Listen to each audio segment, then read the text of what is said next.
Amat merat ike tesol derat ikmerut. Hey all, Dave here. Words are a funny thing. They are necessary for advanced communication, but those very same words are the cause of miscommunication. We can have entire conversations with each other and sound like we're talking to each other, but we're actually having two different conversations. Oftentimes, people are so busy trying to dispatch their opponent and prove just how smart and well-informed they are, that little time is taken to actually make sure they are actually understanding their opponent. What they are arguing against is sometimes not what their opponent is arguing for, and because the words that both are using are the same words, the opponent sometimes does not even realize this. The argument continues forward, drifting further and further away from understanding, while still being in the same conversation.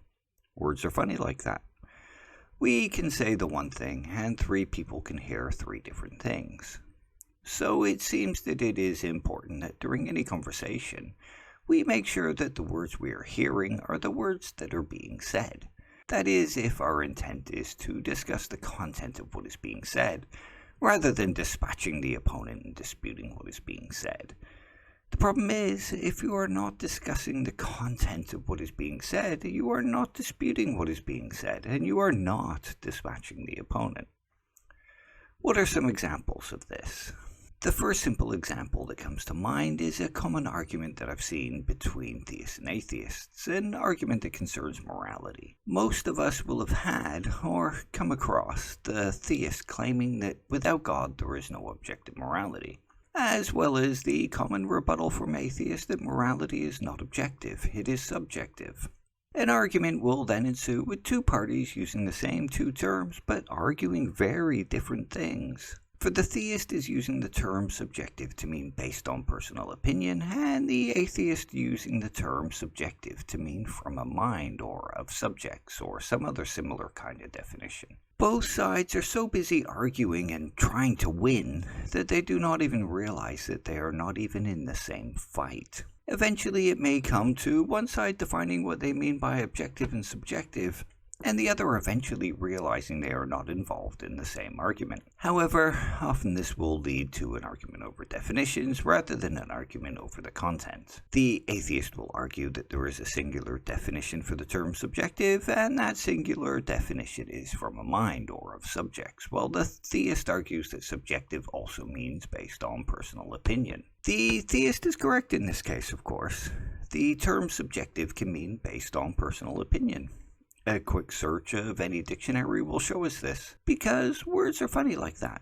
Words can have multiple meanings. Words get their meaning from their usage and their context. The dictionary definitions are not prescriptive, but the dictionary does refer to how the words are most commonly used at the time of compilation.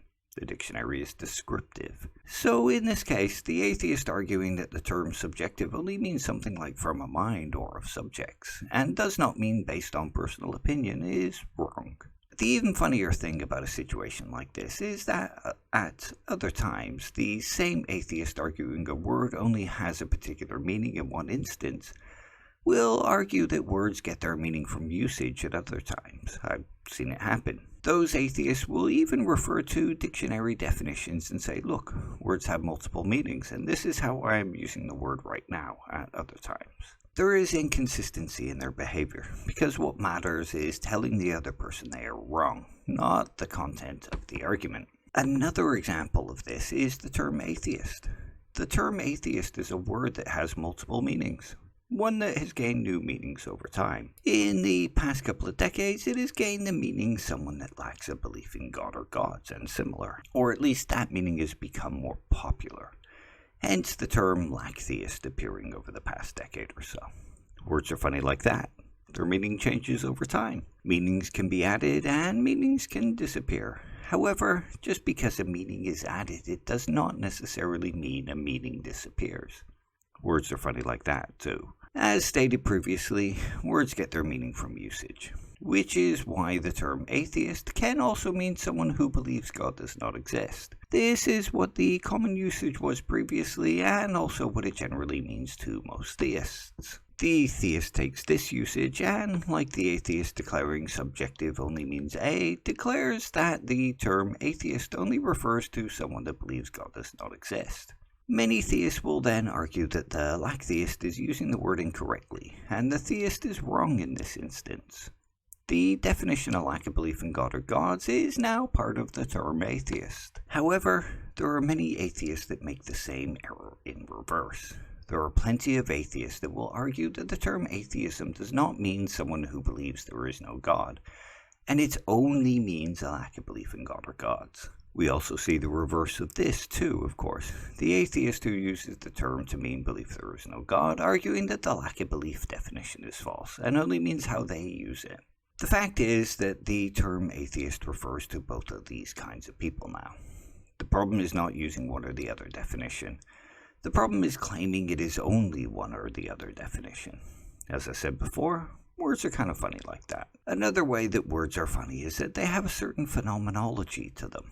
What do I mean by this? Well, there is more attached to a word than simply a definition. I know that sounds a bit odd, but a word can have connotations and intentions and beliefs and a personal history and experiences and memories and emotions attached to it. What do I mean by that?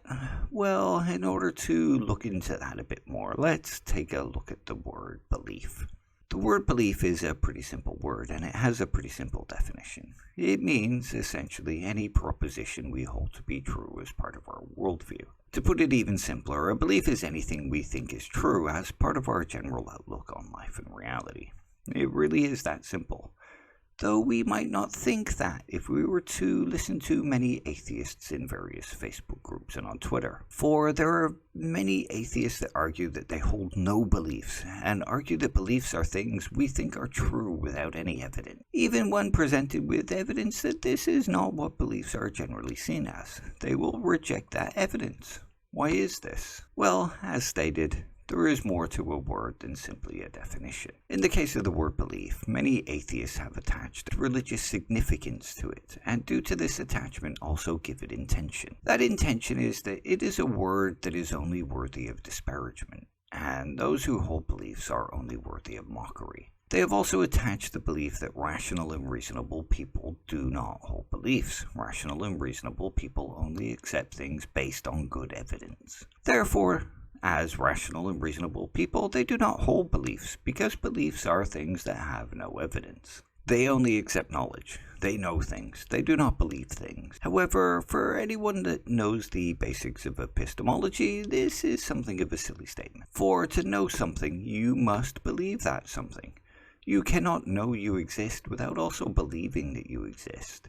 If you do not believe you exist, then you cannot know you exist. So the intent behind the word belief from atheists such as these is to distinguish themselves as superior to the believer, and to render the believer as an inferior thinker. However, in their rush to paint the believer as an inferior thinker, these very same atheists, these superior thinkers, believe falsehoods. Their disdain causes them to hold faulty definitions, and oftentimes cling to these faulty definitions in order to keep that feeling of superiority. In their desire to be superior, they actually become inferior. For people claiming to want to know truths and to hold as much true information as possible, their intentions and connotations for the word belief lead them to hold false information. These same atheists will also claim that evidence will change my mind when it comes to beliefs and topics, yet reject any information that shows that they too believe things, because they are not concerned with the evidence.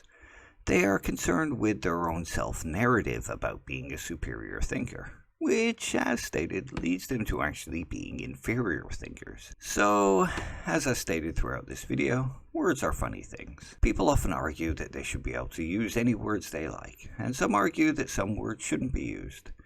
Even some of those that argue that they should be able to use any words they like will argue that other people shouldn't be able to use some words, because they don't like those words being used against them. Words help us to communicate, and also help us to miscommunicate. Words can mean one thing or the other, depending on when, where, and how we are using them. Sometimes we don't know a particular meaning, or sometimes we demand a different meaning. They are living, evolving objects with lives of their own and meanings and values we inject into them. Perhaps some people should spend less time trying to best their interlocutor and more time trying to understand their interlocutor. Perhaps more of us should spend time thinking about why we think words mean what they do, and why we insist they must mean these things we want them to, and where we learnt them, and how we use them. Words are funny things indeed.